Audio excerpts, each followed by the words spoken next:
Hello good morning dear friends. Once again welcome to Chiru academy YouTube channel. ಸ್ನೇಹಿತರೆ, 2021ರಲ್ಲಿ ನಡೆಯುವಂತಹ police sub inspector ನೇಮಕಾತಿಗೆ paper 2ನ previous year ಪ್ರಶ್ನೆ ಪತ್ರಿಕೆಗಳು ತುಂಬ ಬಹುಮುಖ್ಯವಾಗಿರುತ್ತೆ. ಹಾಗಾಗಿ ನಾನು ನನ್ನ ಚಾನಲಲ್ಲಿ ಒಟ್ಟು 35 ಪ್ರೀವಿಯಸ್ ಇಯರ್ ಪ್ರಶ್ನೆ ಪತ್ರಿಕೆಗಳನ್ನು ಪೇಪರ್ 2ಗೆ ಸಂಬಂಧಿಸಿದಂತೆ ನೀಡ್ತೀನಿ ಅಂತ ಹೇಳಿತ್ತು. ಈಗಾಗಲೇ ನಾನು 14 ವಿಡಿಯೋಗಳ ಮೂಲಕ 14 ಪ್ರಶ್ನೆ ಪತ್ರಿಕೆಗಳನ್ನು ಸಾಲ್ವ್ ಮಾಡಿ ನೀಡಿದ್ದೀನಿ. ಇದು 15ನೇ ಒಂದು ಪ್ರಶ್ನೆ ಪತ್ರಿಕೆಯಾಗಿದ್ದು, ಈ ಒಂದು ಪ್ರಶ್ನೆ ಪತ್ರಿಕೆಯನ್ನು ನಿಮಗೆ ಉತ್ತರ ಸಮೇತ ನೀಡ್ತಾ ಹೋಗ್ತೀನಿ ಸ್ನೇಹಿತರೆ. ಈ ಒಂದು ವಿಡಿಯೋನ ಕಂಪ್ಲೀಟಾಗಿ ನೋಡಿ, ಯಾವುದೇ ರೀತಿ ಸ್ಕಿಪ್ ಮಾಡದೆ. ಇದುವರೆಗೂ ಕೂಡ ನೀವು ನನ್ನ ಚಾನಲನ್ನು ಸಬ್ಸ್ಕ್ರೈಬ್ ಮಾಡಿಲ್ಲ ಅಂದರೆ ಸಬ್ಸ್ಕ್ರೈಬ್ ಮಾಡಿ, ಹಾಗೆ ಪಕ್ಕದಲ್ಲಿ ಕಾಣುವಂತಹ ಬೆಲ್ ಐಕನ್ ಮೇಲೆ ಪ್ರೆಸ್ ಮಾಡಿ ಆಲ್ ಅಂತೇಳಿ ಸೆಟ್ ಮಾಡ್ಕೊಳ್ಳಿ. ಇವತ್ತಿನ ದಿನ PSI, RSI, CAR ಮತ್ತು DAR ದಿನಾಂಕ 22/10/2017 ನಡೆದಂತಹ ಸಿ ಶ್ರೇಣಿಯ ಪ್ರಶ್ನೆ ಪತ್ರಿಕೆಯನ್ನು ನಿಮ್ಮ ಮುಂದೆ ಇಲ್ಲಿ ಉತ್ತರ ಸಮೇತ ನೀಡ್ತಾ ಹೋಗ್ತೀನಿ. ಶುರು ಮಾಡೋಣ ಬನ್ನಿ ಈ ಒಂದು ವಿಡಿಯೋವನ್ನು. ಭಾರತದಲ್ಲಿ ಆರ್ಥಿಕ ಯೋಜನೆಯ ಪರಿಕಲ್ಪನೆಯನ್ನು ಕೆಳಗಿನ ಯಾವ ದೇಶದಿಂದ ಎರವಲು ಪಡೆಯಲಾಯಿತು? ಭಾರತ ದೇಶದಲ್ಲಿ ಆರ್ಥಿಕ ಯೋಜನೆಯ ಪರಿಕಲ್ಪನೆಯನ್ನು ಯಾವ ಕೆಳಗಿನ ದೇಶದಿಂದ ಎರವಲು ಪಡೆಯಲಾಯಿತು ಅಂದರೆ ರಷ್ಯಾ ದೇಶದಿಂದ. ಕೆಳಕಂಡ ಯಾವುದು ಭಾರತದ ವಿತ್ತೀಯ ನೀತಿಯನ್ನು ರೂಪಿಸುತ್ತದೆ? ಹಣಕಾಸು ಸಚಿವಾಲಯವು ಭಾರತದ ವಿತ್ತೀಯ ನೀತಿಯನ್ನು ರೂಪಿಸುತ್ತದೆ. ನಗದಿನ ಅಪಮೌಲ್ಯೀಕರಣ ಯಾವುದಕ್ಕೆ ಕಾರಣವಾಗುತ್ತದೆ? ನಗದಿನ ಅಪಮೌಲ್ಯೀಕರಣ ಯಾವುದಕ್ಕೆ ಕಾರಣವಾಗುತ್ತದೆ? ಸ್ಥಳೀಯ ಬೆಲೆಯಲ್ಲಿ ಏರಿಕೆಗೆ ಕಾರಣವಾಗುತ್ತದೆ.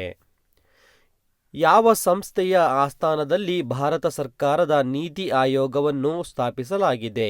ಯೋಜನಾ ಆಯೋಗ ಸಂಸ್ಥೆಯ ಒಂದು ಸ್ಥಾನದಲ್ಲಿ ಭಾರತ ಸರ್ಕಾರದ ನೀತಿ ಆಯೋಗವನ್ನು ಸ್ಥಾಪಿಸಲಾಗಿದೆ. ಯಾವ ವರ್ಷ ಅಂತ ಕೇಳಿದರೆ 2015ರಲ್ಲಿ.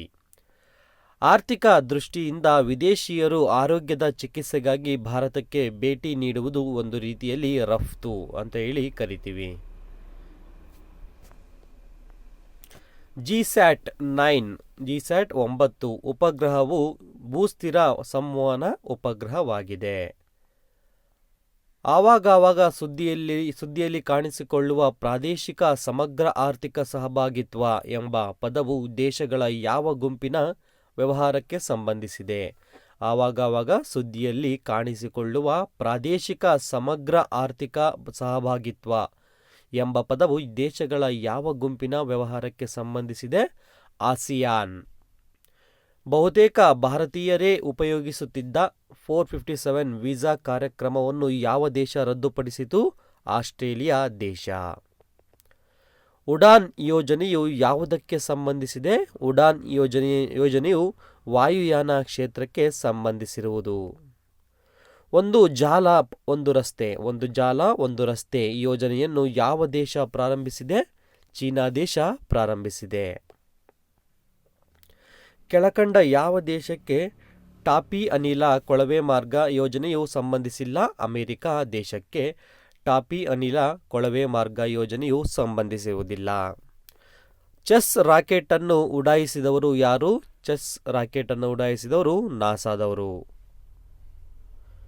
ಭಾರತದ ಮೊದಲ ಬಯಲು ಶೌಚಮುಕ್ತ ನಗರ ಯಾವುದು? ಭಾರತದ ಮೊದಲ ಶೌಚಮುಕ್ತ ನಗರ ಯಾವುದು ಅಂತ ಅಂದರೆ ಮೈಸೂರು ನಗರ. ಪಾನ್ ಎಂಬ ಸಂಕ್ಷೇಪ ಅಕ್ಷರಗಳ ವಿಸ್ತೃತ ರೂಪ ಏನು? ಅದರ ಫುಲ್ ಫಾರ್ಮ್ ಏನಂತ ಕೇಳ್ತಿದ್ದಾರೆ. ಪಾನ್ ಕಾರ್ಡ್ ಇದೆ ಅಂತ ಕೇಳ್ತಾರಲ್ವ. ಪಾನ್ ಅದರ ಒಂದು ಫುಲ್ ಫಾರ್ಮ್ ಏನು ಅಂದರೆ ಪರ್ಮನೆಂಟ್ ಅಕೌಂಟ್ ನಂಬರ್ ಅಂತ ಹೇಳ್ತಾರೆ. ಇನ್ನೊಂದು ಬರುತ್ತೆ ಟ್ಯಾನ್ ಅಂತ ಬರುತ್ತೆ, ಟ್ಯಾಕ್ಸ್ ಅಸೆಸ್ಮೆಂಟ್ ನಂಬರ್ ಅಂತ ಹೇಳ್ತಾರೆ, ಅಥವಾ GSTIN ಅಂತ ಕೇಳ್ತಾರೆ. GSTIN ಅಂದರೆ goods and service tax identification number ಅಂತ ಕೂಡ ಹೇಳ್ತಾರೆ. ಈ ಥರ ಒಂದು ಫುಲ್ ಫಾರ್ಮ್ಗಳನ್ನು ನಾವು ತಿಳ್ಕೊಳ್ಬೇಕಾಗುತ್ತೆ. ಸ್ವಚ್ಛತೆಯೇ ಸೇವೆ ಎಂಬ ಕಾರ್ಯಕ್ರಮದ ಅಡಿಯಲ್ಲಿ ಯಾವ ದೇವಸ್ಥಾನವನ್ನು ಭಾರತದ ಅತಿ ಸ್ವಚ್ಛ ಪ್ರೇಕ್ಷಣೀಯ ಸ್ಥಳವಾಗಿ ಗುರುತಿಸಲಾಗಿದೆ? ಶ್ರೀ ಮೀನಾಕ್ಷಿ ಸುಂದರೇಶ್ವರ ದೇವಸ್ಥಾನ ಮದುರೈ. ಮೀನಾಕ್ಷಿ ದೇವಸ್ಥಾನ ಮದುರೈನಲ್ಲಿ.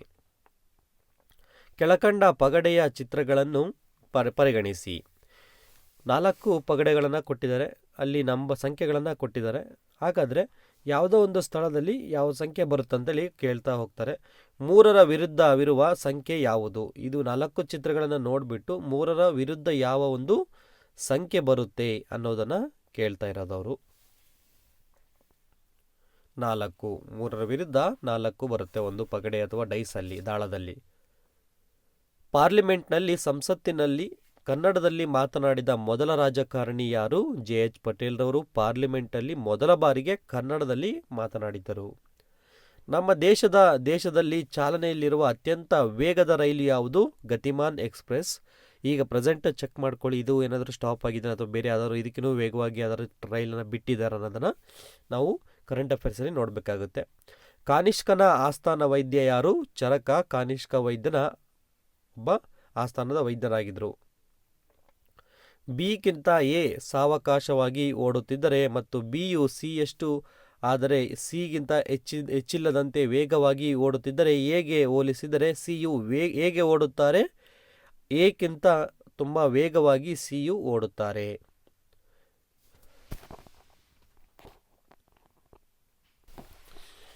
ಮುಂದಿನ ಪ್ರಶ್ನೆ 7x 21 31 43 ಸರಣಿಯಲ್ಲಿ ಕಾಣೆಯಾಗಿರುವ ಸಂಖ್ಯೆಯನ್ನು ಯಾವುದು ಅಂದರೆ ಆ ಎಕ್ಸ್ ಎನ್ನುವ ಜಾಗಕ್ಕೆ ಯಾವ ಸಂಖ್ಯೆ ಬರುತ್ತಂತ ಕೇಳ್ತಾ ಇರೋದು. ಎಕ್ಸ್ ಎನ್ನುವ ಜಾಗಕ್ಕೆ 13 ಸಂಖ್ಯೆ ಬರುತ್ತೆ. ತಾನು ನಿಂತ ಸ್ಥಳದಿಂದ ಒಬ್ಬ ವ್ಯಕ್ತಿ ಉತ್ತರದೆಡೆಗೆ 12 ಕಿಲೋಮೀಟರ್ ಚಲಿಸುತ್ತಾನೆ. ಅಲ್ಲಿಂದ ಪೂರ್ವದೆಡೆಗೆ 15 ಕಿಲೋಮೀಟರ್, ಆಮೇಲೆ 19 ಕಿಲೋಮೀಟರ್ ಪಶ್ಚಿಮದೆಡೆಗೆ ಮತ್ತು ತದನಂತರ 15 ಕಿಲೋಮೀಟರ್ ದಕ್ಷಿಣದೆಡೆಗೆ ಚಲಿಸುತ್ತಾನೆ. ಹಾಗಿದ್ದರೆ ಆ ವ್ಯಕ್ತಿ ತಾನು ಪ್ರಾರಂಭಿಸಿದ ಸ್ಥಳದಿಂದ ಎಷ್ಟು ದೂರದಲ್ಲಿದ್ದಾನೆ? ಕೇವಲ 5 ಕಿಲೋಮೀಟರ್ ದೂರದಲ್ಲಿ ನಿಂತಿದ್ದಾನೆ. ಚೈತ್ರಭೂಮಿ ಇದು ಯಾರ ಸಮಾಧಿ ಸ್ಮಾರಕ? ಇಲ್ಲಿ ಕೆಳಗಿನ ಒಂದು ಆಯ್ಕೆಗಳಲ್ಲಿ ಯಾವುದೂ ಸರಿಯಾಗಿಲ್ಲ, ಹಾಗಾಗಿ ಈ ಒಂದು ಪ್ರಶ್ನೆಗೆ ಗ್ರೇಸ್ ಸಿಕ್ಕಿರುತ್ತೆ. ತಂದೆಯ ವಯಸ್ಸು ತನ್ನ 2 ಮಕ್ಕಳ ವಯಸ್ಸಿನ ಮೊತ್ತದ 3 ಪಟ್ಟು ಇದೆ. 5 ವರ್ಷಗಳ ನಂತರ ತಂದೆಯ ವಯಸ್ಸು ಇಬ್ಬರು ಮಕ್ಕಳ ವಯಸ್ಸಿನ ಮೊತ್ತದ 2 ಪಟ್ಟು ಇರಲಿದೆ. ಹಾಗಾದರೆ ತಂದೆಯ ಸದ್ಯದ ವಯಸ್ಸು ಎಷ್ಟು ಅಂದರೆ 45. ಎರಡನೇ ಆಂಗ್ಲೋ ಮೈಸೂರು ಯುದ್ಧವಾದ ವರ್ಷ. ಎರಡನೇ ಆಂಗ್ಲೋ ಮೈಸೂರು ಯುದ್ಧವಾದ ವರ್ಷ ಯಾವಾಗಂದರೆ 1781-82ರಲ್ಲಿ. ಯಾವ ನಗರದಲ್ಲಿ ಮಹಾತ್ಮ ಗಾಂಧೀಜಿಯವರು ಮಾಡು ಇಲ್ಲವೇ ಮಡಿ ಎಂಬ ಘೋಷಣೆ ಮಾಡಿದರು? ಮುಂಬೈನಲ್ಲಿ ಮಹಾತ್ಮ ಗಾಂಧೀಜಿಯವರು ಮಾಡು ಇಲ್ಲವೇ ಮಡಿ ಎಂಬ ಘೋಷಣೆಯನ್ನು ಮಾಡಿದ್ದರು. ಪಟ್ಟಿ 1 ಪಟ್ಟಿ 2 ಹೊಂದಿಸಿ ಸರಿಯಾದ ಉತ್ತರವನ್ನು ಪಟ್ಟಿಗಳ ಕೆಳಗೆ ನೀಡಿದ ಸಂಕೇತಗಳಿಂದ ಆರಿಸಿರಿ. ಪಟ್ಟಿ 1 ಪಟ್ಟಿ 2 ಅಂಬರ್ಕೋಟೆ, ಅರೋವಿಲ್ಲೆ, ಬುಲಂದ ದರ್ವಾಜ್, ಗೋಲ್ ಗುಂಬಜ್. ಹಾಗೆ ಇದು ಯಾವ ಒಂದು ರಾಜ್ಯದಲ್ಲಿದೆ ಅಂತ ಕೊಟ್ಟಿದ್ದಾರೆ. ನಮ್ಮ ಒಂದು ಗೋಲ್ ಗುಂಬಜ್ ಇರೋದು ಕರ್ನಾಟಕದಲ್ಲಿ, ಬುಲಂದ ದರ್ವಾಜ್ ಇರೋದು ಇದು ಈ ರೀತಿಯಾಗಿ ಹೊಂದಿಸಿ ಬರೆದರೆ ಸರಿಯಾದ ಉತ್ತರ ಅಂಬರ್ಕೋಟೆ ಎನ್ನುವುದು ರಾಜಸ್ಥಾನದಲ್ಲಿ ಕಂಡುಬರುತ್ತೆ. ಅರೋವಿಲ್ಲೆ ಕಂಡುಬರುವಂಥದ್ದು ಪುದುಚೇರಿಯಲ್ಲಿ, ಬುಲಂದ ದರ್ವಾಜ್ ಕಂಡುಬರುವುದು ಉತ್ತರ ಪ್ರದೇಶ ಹಾಗೂ ಗೋಲ್ ಗುಂಬಜ್ ಕಂಡುಬರುವಂಥದ್ದು ಕರ್ನಾಟಕದಲ್ಲಿ. ರಾಮಕೃಷ್ಣ ಮಿಷನ್ ಸ್ಥಾಪಕರು ಯಾರು? ಸ್ವಾಮಿ ವಿವೇಕಾನಂದರು. ಗೋರಾ ಪಾತ್ರವನ್ನು ಸೃಷ್ಟಿಸಿದ ಸಾಹಿತಿ ಯಾರು? ಗೋರಾ ಪಾತ್ರವನ್ನು ಸೃಷ್ಟಿಸಿದಂತಹ ಒಬ್ಬ ಸಾಹಿತಿ ರವೀಂದ್ರನಾಥ್ ಟ್ಯಾಗೋರ್ ಅವರು. ಯಾವ ರಾಜ್ಯವು ಬಾಂಗ್ಲಾದೇಶದಿಂದ 3 ಬದಿಗಳಲ್ಲಿ ಸುತ್ತುವರಿದಿದೆ? ತ್ರಿಪುರಾ ರಾಜ್ಯವು 3 ಬದಿಗಳಿಂದ ಸುತ್ತುವರಿದಿದೆ ಬಾಂಗ್ಲಾದೇಶದಿಂದ. ಭಾರತದ ದಕ್ಷಿಣ ಮತ್ತು ತುತ್ತ ತುದಿಯಲ್ಲಿರುವ ಪರ್ವತ ಶ್ರೇಣಿ ಯಾವುದು? ಕಾರ್ಡಮಮ್ ಪರ್ವತ ಸಾಲು. ಈ ಕೆಳಗಿನ ಯಾವ ನಗರವು ಗಂಗಾ ನದಿಯ ದಡದಲ್ಲಿ ಇಲ್ಲ? ಮಥುರಾ ನದಿಯು ಗಂಗಾ ನದಿಯ ದಡದಲ್ಲಿ ಇರುವುದಿಲ್ಲ. ಪರಿಸರ ಮಾಲಿನ್ಯದಿಂದ ಒಂದು ನದಿಯ ನೀರು ಆಮ್ಲೀಯವಾಗಿರುವುದು ಕಂಡುಬಂದಿದೆ. ಹಾಗಿದ್ದರೆ ಆ ನೀರಿನ pH ಮೌಲ್ಯ ಎಷ್ಟಿರಬಹುದು? 6.1. ದ್ರವ್ಯಶಕ್ತಿಯ ಸಮಾನತೆಯನ್ನು ಕಂಡುಹಿಡಿದವರು ಯಾರು? ದ್ರವ್ಯಶಕ್ತಿಯ ಸಮಾನತೆಯನ್ನು ಕಂಡುಹಿಡಿದವರು ಐನ್ಸ್ಟೀನ್ ರವರು. ಟಿವಿ, ರೇಡಿಯೋ ಮತ್ತು ಮೊಬೈಲ್ ತರಂಗಗಳು ಪ್ರಸರಣಕ್ಕಾಗಿ ಯಾವುದೇ ಮಾಧ್ಯಮ ಬಳಸುವುದಿಲ್ಲ. ಯಾವ ವರ್ಷ ತಿದ್ದುಪಡಿ ಕಾಯ್ದೆಯಲ್ಲಿ ನಮ್ಮ ಸಂವಿಧಾನದಲ್ಲಿ ಮೂಲಭೂತ ಕರ್ತವ್ಯಗಳು ಸೇರಿಸಲಾಯಿತು? ಯಾವ ವರ್ಷದಲ್ಲಿ ತಿದ್ದುಪಡಿಯಲ್ಲಿ ಸಂವಿಧಾನದಲ್ಲಿ ಮೂಲಭೂತ ಕರ್ತವ್ಯಗಳನ್ನು ಸೇರಿಸಲಾಯಿತು ಅಂದರೆ 1976ರಲ್ಲಿ ನಡೆದಂತಹ ತಿದ್ದುಪಡಿಯಲ್ಲಿ. ಅಸ್ಪೃಶ್ಯತೆಯ ಕುರಿತು ಹೇಳುವ ಮೂಲಭೂತ ಹಕ್ಕು ಯಾವುದು? ಸಮಾನತೆಯ ಹಕ್ಕು. ಈ ಕೆಳಗಿನವುಗಳಲ್ಲಿ ಯಾವುದು ಸರ್ಚ್ ಇಂಜಿನ್ ಅಲ್ಲ? ಲಿನಕ್ಸ್ ಎನ್ನುವುದು ಒಂದು ಸರ್ಚ್ ಇಂಜಿನ್ ಅಲ್ಲ, ಆದರೆ ಗೂಗಲ್, ಬಿಂಗ್ ಇವೆಲ್ಲವೂ ಕೂಡ ಸರ್ಚ್ ಇಂಜಿನ್ಗಳು.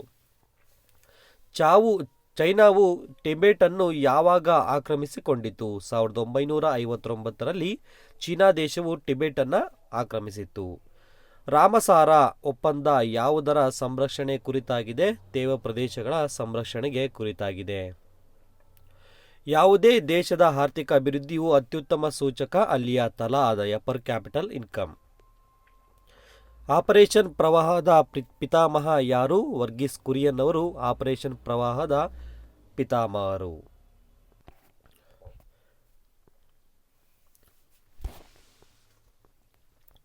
ಮೀನು ಉತ್ಪಾದನೆಯಲ್ಲಿಯ ಪ್ರಗತಿಯನ್ನು ಏನೆಂದು ಕರೆಯಲಾಗಿದೆ?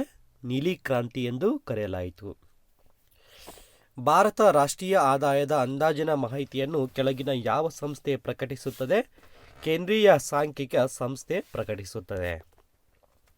ಭಾರತೀಯ ಸಂವಿಧಾನದ ಅಡಿಯಲ್ಲಿ ಕೆಳಕಂಡ ಯಾವುದು ಮೂಲಭೂತ ಕರ್ತವ್ಯ ಅಲ್ಲ? ಸಾರ್ವತ್ರಿಕ ಚುನಾವಣೆಯಲ್ಲಿ ಮತದಾನ ಮಾಡುವುದು ಒಂದು ಮೂಲಭೂತ ಕರ್ತವ್ಯ ಅಲ್ಲ. ಭಾರತೀಯ ಸಂವಿಧಾನದ ಪ್ರಕಾರ ಕೆಳಕಂಡ ಯಾವ ದೇಶದ ಆಡಳಿತ ನಡೆಸಲು ಮೂಲಭೂತವಾದದ್ದು? ರಾಜ್ಯ ನಿರ್ದೇಶಕ ತತ್ವಗಳು. ಭಾರತೀಯ ಸಂವಿಧಾನದ ಶಿಕ್ಷಕರು ಯಾರು? ಭಾರತದ ಸರ್ವೋಚ್ಚ ನ್ಯಾಯಾಲಯ, ಸುಪ್ರೀಂ ಕೋರ್ಟನ್ನು ಭಾರತದ ಸಂವಿಧಾನದ ಶಿಕ್ಷಕರು ಎಂದು ಕರೆಯುತ್ತಾರೆ. ಭಾರತದ ಸಂವಿಧಾನದಲ್ಲಿ ಕೆಳಕಂಡ ಯಾವುದರಲ್ಲಿ ಕಲ್ಯಾಣ ರಾಜ್ಯ ಆದರ್ಶವನ್ನು ಅಂತರ್ಗತಗೊಳಿಸಲಾಗಿದೆ? ರಾಜ್ಯ ನಿರ್ದೇಶಕ ತತ್ವಗಳಲ್ಲಿ. ಉಪರಾಷ್ಟ್ರಪತಿಗಳನ್ನು ತೆಗೆದುಹಾಕುವ ಗೊತ್ತುವಳಿಯನ್ನು ಎಲ್ಲಿ ಮಂಡಿಸಬಹುದು? ರಾಜ್ಯಸಭೆಯಲ್ಲಿ ಮಾತ್ರ. ರಾಜ್ಯಸಭೆಯ ಅಧ್ಯಕ್ಷರು ಯಾರಿರ್ತಾರೆ ಅಂತಂದರೆ ಅದು ಕೂಡ ಉಪರಾಷ್ಟ್ರಪತಿಗಳು. ಭದ್ರತಾ ಸಭೆಯಲ್ಲಿ ಶಾಶ್ವತ ಸದಸ್ಯತ್ವ ಹೊಂದಿರದ ಎಷ್ಟು ಸದಸ್ಯ ರಾಷ್ಟ್ರಗಳಿರುತ್ತವೆ? 10 ಸದಸ್ಯತ್ವ ರಾಷ್ಟ್ರಗಳು ಇರುತ್ತವೆ. ಕೆಳಗಿನ ಯಾವ ವರ್ಷದಲ್ಲಿ ಭಾರತದಲ್ಲಿ ಎಲೆಕ್ಟ್ರಾನಿಕ್ ಮತದಾನ ಯಂತ್ರವನ್ನು ಮೊದಲ ಬಾರಿಗೆ ಬಳಸಲಾಯಿತು? 1982ರಲ್ಲಿ. ವನ್ನಾಕ್ರಾಯಿ ಯಾವುದಕ್ಕೆ ಸಂಬಂಧಿಸಿದೆ? ಸೈಬರ್ ಕ್ರೈಮ್ಗೆ ಅಥವಾ ಸೈಬರ್ ಭದ್ರತೆಗೆ ಸಂಬಂಧಿಸಿದೆ. ಕೂಡಂಕುಳಂನ ಪರಮಾಣು ವಿದ್ಯುತ್ ಘಟಕವು ಕೆಳಕಂಡ ಯಾವ ದೇಶದ ರಿಯಾಕ್ಟರ್ಗಳನ್ನು ಹೊಂದಿದೆ? ರಷ್ಯಾ ದೇಶದ ರಿಯಾಕ್ಟರ್ಗಳನ್ನು ಹೊಂದಿದೆ. ಕೆಳಕಂಡ ಯಾವ ನದಿಯ ಮೇಲೆ ಡೋಲಾ ಸಾದಿಯಾ ಸೇತುವೆಯನ್ನು ನಿರ್ಮಿಸಲಾಗಿದೆ? ಲೋಹಿತ. ಭೌತಶಾಸ್ತ್ರ ವಿಭಾಗದಲ್ಲಿ 2017ರ ನೊಬೆಲ್ ಪ್ರಶಸ್ತಿಯನ್ನು ಯಾವ ಕಾರಣಕ್ಕಾಗಿ ನೀಡಲಾಯಿತು? ಗುರುತ್ವಾಕರ್ಷಣ ತರಂಗಗಳನ್ನು ಪತ್ತೆ ಹಚ್ಚಿದ್ದಕ್ಕಾಗಿ. ಈಗ ಕರೆಂಟ್ ಅಫೇರ್ಸಲ್ಲಿ 2020-21ರಲ್ಲಿ ಯಾರಿಗೆ ನೀಡಿದ್ದಾರೆ, ಯಾವ್ಯಾವ ಪ್ರಶಸ್ತಿಯನ್ನು, ಅವರ ಯಾವ ದೇಶದವರು, ಎಲ್ಲದೂ ಕೂಡ ನಾವು ನೋಡ್ಕೊಳ್ಬೇಕಾಗುತ್ತೆ.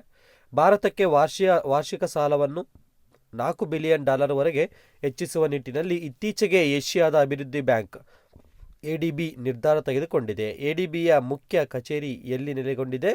ಫಿಲಿಪೈನ್ಸ್ನಲ್ಲಿ. ಜಾಗತಿಕ ಕಡಲ ತೀರ ದಿನ 2017ರ ಧ್ಯೇಯ ಏನು? ಹಡಗುಗಳು, ಬಂದರುಗಳು ಹಾಗೂ ಜನರನ್ನು ಜೋಡಿಸುವುದು. ಭಾರತ ಸರ್ಕಾರ ಇತ್ತೀಚೆಗೆ ಹೊರಡಿಸಿದ ಪೆನ್ಸಿಲ್ ಜಾಲತಾಣ ಯಾವುದಕ್ಕೆ ಸಂಬಂಧಿಸಿದೆ? ಬಾಲಕಾರ್ಮಿಕತೆಯ ನಿರ್ಮೂಲನೆಗೆ ಪೆನ್ಸಿಲ್ ಜಾಲತಾಣವು ಸಂಬಂಧಿಸಿದೆ.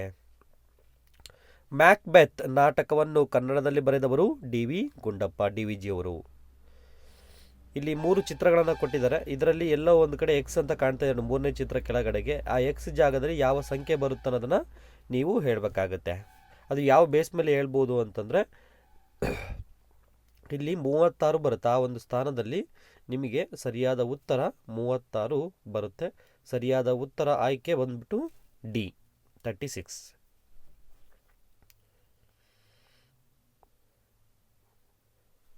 ಕೆಳಗಿನ ಚಿತ್ರಗಳನ್ನು ಪರಿಗಣಿಸಿ ಅಂತ ಹೇಳ್ತಾ ಇದ್ದಾರೆ. ಮೇಲಿನ ಒಂದು ಬಾಕ್ಸ್ ಕೊಟ್ಟಿದ್ದಾರೆ, ಕೆಳಗಿನ ಬಾಕ್ಸಲ್ಲಿ ಒಂದು ಪ್ರಶ್ನಾರ್ಥಕ ಚಿಹ್ನೆ ಕಾಣ್ತಾ ಇದೆ. ಆ ಒಂದು ಜಾಗಕ್ಕೆ ಯಾವ ಸಂಖ್ಯೆ ಬರುತ್ತೆ ಅಂದರೆ ಆ ಒಂದು ಸ್ಥಾನಕ್ಕೆ ಸರಿಯಾದ ಉತ್ತರ C 9. 1931ರ ದುಂಡು ಮೇಜಿನ ಸಭೆಯಲ್ಲಿ ಭಾಗವಹಿಸಿದ ದಿವಾನರು ಯಾರು? ಮಿರ್ಜಾ ಇಸ್ಮಾಯಿಲ್ ರವರು.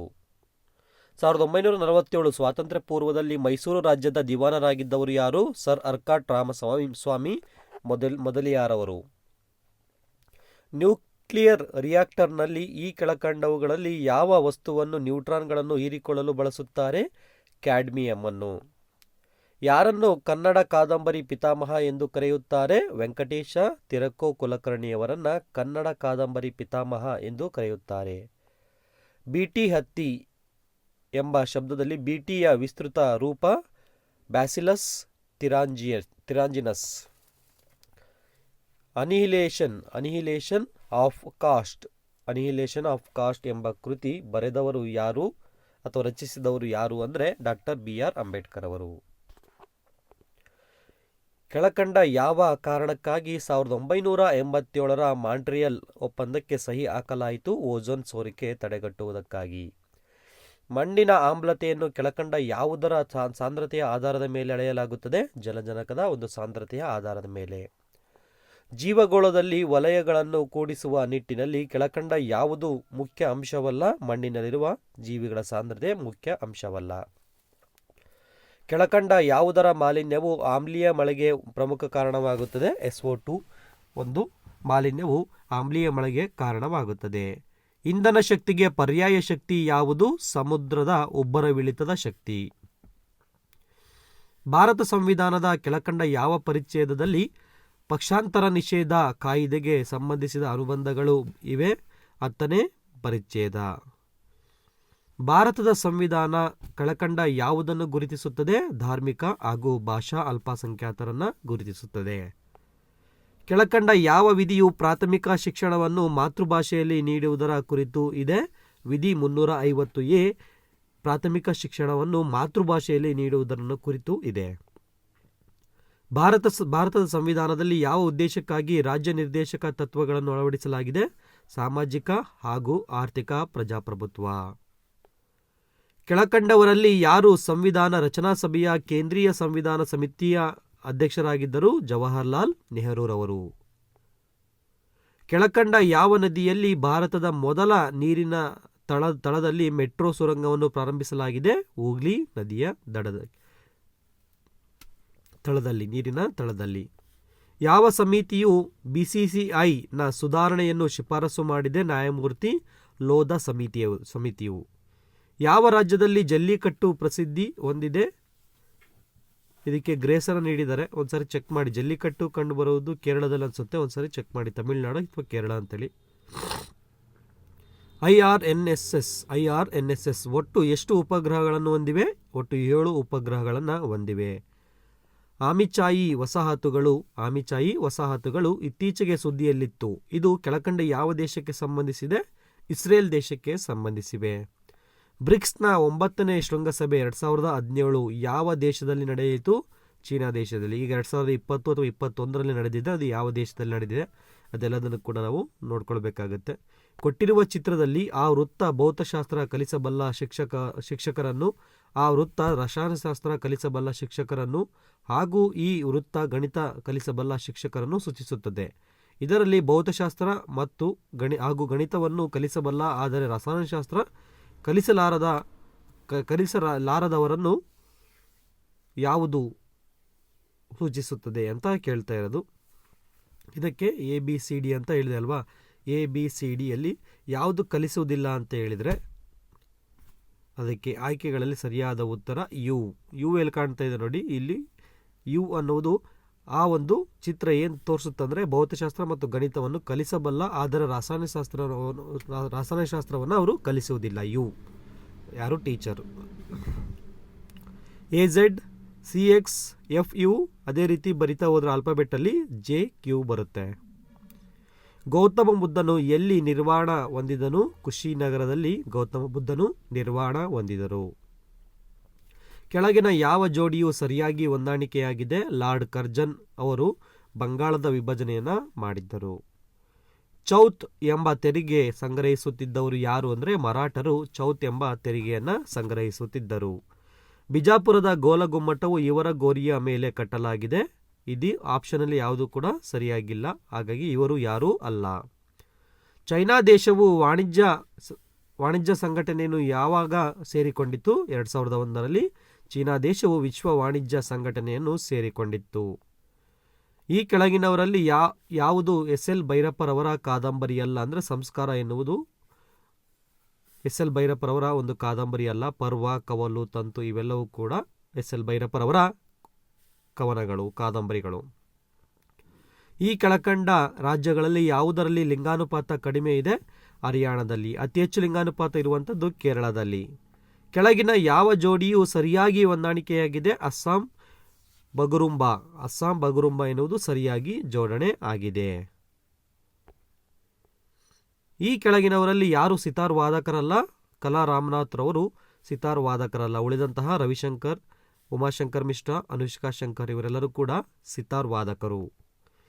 ಮಹಾತ್ಮ ಗಾಂಧೀಜಿಯವರು ಹೊರತಂದ ವಾರ್ತಾಪತ್ರಿಕೆ ಯಾವುದು? ಮಹಾತ್ಮ ಗಾಂಧೀಜಿಯವರು ಹೊರತಂದ ವಾರ್ತಾಪತ್ರಿಕೆ ಯಾವುದು ಅಂದರೆ ಇಂಡಿಯನ್ ಒಪಿನಿಯರ್ ಎನ್ನುವುದು ಮಹಾತ್ಮ ಗಾಂಧೀಜಿಯವರು ಹೊರತಂದಂತಹ ಒಂದು ವಾರ್ತಾಪತ್ರಿಕೆ. ಪೊಲೀಸ್ ಧ್ವಜ ದಿನಾಚರಣೆ ಯಾವ ದಿನಾಂಕದಂದು ಆಚರಿಸಲಾಗುತ್ತದೆ? ಪ್ರತಿ ವರ್ಷ 2ನೇ ತಾರೀಕು ಏಪ್ರಿಲ್ 2ರಂದು ಪೊಲೀಸ್ ಧ್ವಜ ದಿನಾಚರಣೆಯನ್ನು ಆಚರಿಸಲಾಗುತ್ತದೆ. Police flag day. GTI ಇದರ ಒಂದು ವಿಸ್ತೃತ ರೂಪ ಗ್ಲೋಬಲ್ ಟೆರರಿಸಂ ಇಂಡೆಕ್ಸ್. ಅದನ್ನು ಸಿಂಪಲ್ ಆಗಿ ಹೇಳಿದ್ರೆ GTI ಅಂತೇಳಿ ಕರೀತಾರೆ. ಕೆಳಗಿನ ಯಾವ ದೇಶವು G20 ಗುಂಪಿನಲ್ಲಿಲ್ಲ? ಬಾಂಗ್ಲಾದೇಶವು G20 ಗ್ರೂಪ್ನಲ್ಲಿ ಇಲ್ಲ. ಜಪಾನ್ ಇದೆ, ಅರ್ಜೆಂಟೀನಾ, ಟರ್ಕಿ ಕೂಡ ಇದೆ. ಕೆಳಕಂಡ ಯಾವುದು ಪ್ರಮುಖ ಹಸಿರುಮನೆ ಅನಿಲ ಅಲ್ಲ? ನೈಟ್ರೋಜನ್ ಹಸಿರುಮನೆ ಅನಿಲ ಅಲ್ಲ.